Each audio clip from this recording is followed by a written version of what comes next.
Ah, la comparaison est pas très honnête, je trouve. Mais bon, c'est deux époques différentes, on va dire. Niro vs EV3. Le Niro est battu, hein. Je suis obligé de le reconnaître, hein. Voilà, même si moi j'ai un Niro, les gars, on va être honnête, hein, c'est pas le meilleur VE. Moi, il me suffit, il me convient, mais après, je suis au courant que effectivement, il y a quelques lacunes. Moi, je regrette qu'ils aient pas boosté un peu la charge rapide, au moins à 100 en pic, quoi, ou 110. Ils auraient pu faire un effort chez Kia, je vois pas ce qu'ils ont, je sais pas de quoi ils ont peur, en fait. Alors là, t'as les caractéristiques en... Ah, ça, j'adore. Par contre, les tableaux comme ça, c'est parfait. Donc le Kia EV3 a un poil plus de couple, mais par contre, c'est les mêmes chevaux. Par contre, le Niro EV est un poil plus léger.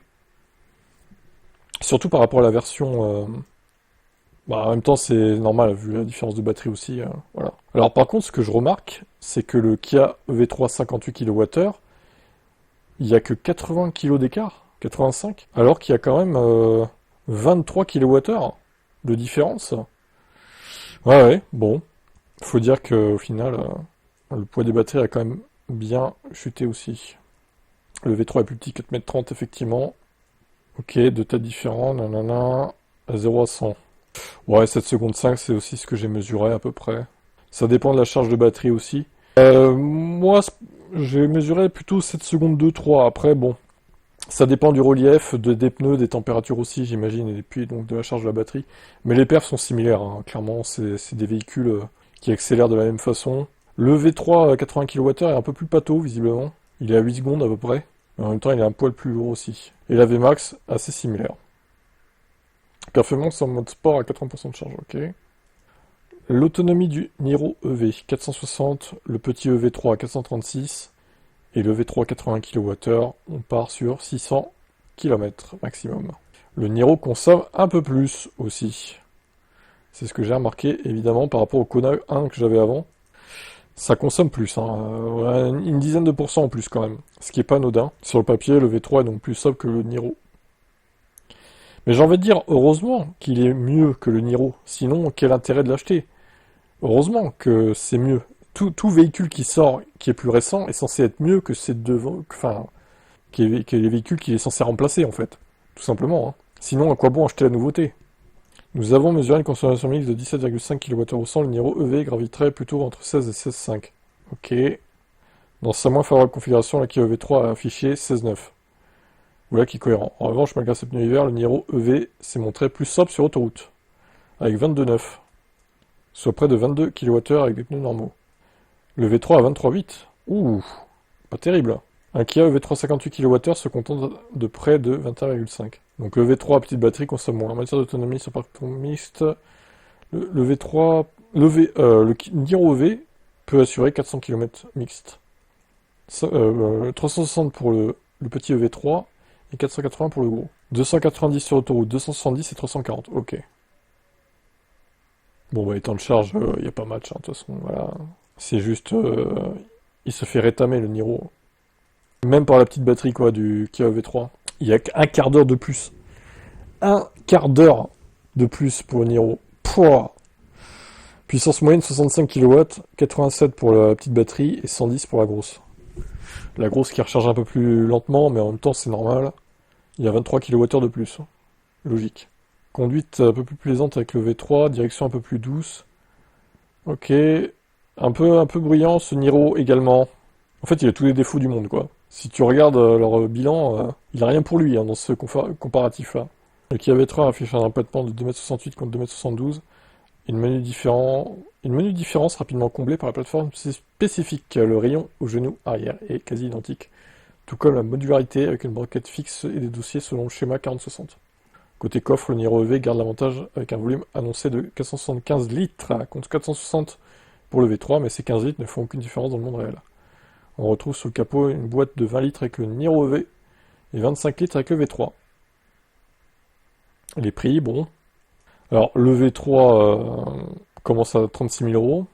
Par contre, le Niro EV, clairement, il y a des remises, hein. Il est clairement pas vendu à ce prix-là, hein, maintenant. Alors moi-même, je l'ai pas du tout je l'ai pas du tout eu à ce prix-là en 2022, hein. Je l'ai eu à beaucoup moins cher, mais bon. Les deux voitures proposent la pompe à chaleur et compatibilité V2L en pack au prix de 1400 ou 1550 euros respectivement. Le pack DriveWise est aussi à cocher, mais le V3 peut recevoir toujours contre un supplément des équipements spécifiques comme les sièges ventilés, affichage tête haute et le toit ouvrant. Le bilan est lourd, hein. Le bilan est lourd pour le Niro. Pas plus habitable malgré ses dimensions extérieures plus importantes, plus gourmand, moins confortable et techno, et surtout beaucoup plus lent à recharger et plus cher, le Kia Niro se fait écraser par son petit frère, et ce même avec la batterie de 58 kWh, mais plus rapide à recharger. Si on pourrait aussi relativiser la maigre différence en matière d'autonomie, l'écart de 9 700 € à 8 300 € entre ces deux modèles selon le catalogue ne laisse aucune chance au Niro EV. Pire encore, au moment de faire face au Kia EV3 80 kWh, à la polyvalence digne d'une routière et permettant plus de voyager presque aussi rapidement que la grande EV6, le Niro EV est toujours plus cher. Et la Kia EV3 s'impose. Bon, je le savais déjà avant de lire l'article, de toute façon, voilà. Mais bon, véhicules qui n'ont pas la même date de production aussi, qui a corrigé les erreurs du Niro, et heureusement d'un côté. Après, moi, je reste sur le design, je trouve le Niro un peu mieux. Un peu plus joli, surtout l'arrière. Avec l'effet boomerang comme ça, j'aime bien. Franchement, ça me plaît bien. Et je le trouve plus aérodynamique aussi, même si ça se voit pas trop sur les consos. Mais voilà. Non, mais je vais le garder, mon Niro. Il est ce qu'il est, mais moi, il me convient. Et encore une fois, voilà, je vais le garder un moment. Puis, je sais pas, dans 4-5 ans, je changerai peut-être. On verra comment évolue le marché des VE aussi, hein. De toute façon, vous savez, ça peut très vite changer, hein. Ça se trouve, il y a les batteries solides en 2030 qui vont arriver, qui vont enterrer même le V3, il sera peut-être dépassé, hein, en 2030. Hein. Ça se trouve, tu auras des VE avec 100 kWh de batterie qui vont coûter 30 000 € en fait. Donc, moi je m'y attends, hein, franchement, hein, je vous le dis. Hein. Donc autant le garder jusqu'au bout, et puis voilà, après... Moi je suis content, j'ai mon petit VE, je suis content. J'ai mes petits panneaux solaires, je me recharge. Je consomme rien pendant qu'il y en a qui font la queue à l'essence, qui grattent le moindre centime dès qu'il y a une promo à la pompe. Bah moi j'ai plus tous ces problèmes en fait. Et son autonomie de 450 km me convient bien. Donc ma foi, pourquoi changer hein. En vrai je vous le dis, si le Kona 1 avait eu le V2L, j'aurais sûrement gardé le Kona. Donc là j'en serais à 80 000 bornes en fait avec, voire un peu plus. Mais moi le V2L je considère que c'est un truc vraiment nécessaire sur les VE récents, surtout avec des VE qui ont des batteries énormes de 60 kWh et plus. Ça serait quand même dommage de s'en passer. Je trouve ça très utile pour ma part. Après, il y en a, ils s'en foutent. Hein. Il y en a, ils veulent pas savoir. Enfin, ils ont pas compris que c'était utile et ils en ont pas besoin spécialement. Moi, je sais que ça m'est utile pour moi, pour ma situation, et donc voilà. Je m'en sers l'hiver surtout régulièrement. C'était aussi un argument de vente. Et en 2022, malheureusement, il n'y avait pas beaucoup de VE avec le V2L. Si on remonte dans le temps, hein, bah oui. Donc, j'ai pas eu le choix, quoi. Sinon, c'était la Kia EV6. Mais la Kia EV6, elle est hors de prix. Elle est trop grosse pour mon garage. Donc, c'est pour ça que j'ai pris le Niro, au final. Voilà, voilà.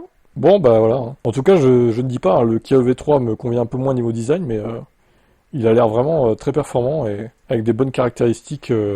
Franchement, il est bien, quoi. C'est un bon VE, quoi. Il n'y a pas de doute là-dessus. Allez, ciao. La Volkswagen ID.7 veut conquérir le marché du VTC. Bon, en même temps, elle a des atouts, hein, cette voiture. DriveOne, une société française créée en 2015, se positionne comme un loueur de voitures pour les chauffeurs VTC. La firme tente de se différencier des autres acteurs du marché en misant sur l'électrique. L'entreprise vient de franchir une nouvelle étape de son développement en signant un partenariat important avec Volkswagen. Le loueur a jeté son dévolu sur l'ID.7, la grande berline électrique vaisseau amiral de la marque. Elle sera bientôt proposée aux chauffeurs VTC de DriveOne. Pour Olivier Dupont, chef du service des ventes aux entreprises chez Volkswagen, ce partenariat va renforcer notre visibilité et faire découvrir le potentiel du ID.7 aux franciliens. 702 km de LTP, et avec sa généreuse habitabilité et son confort de conduite, l'ID.7 semble bien adapté à cet usage.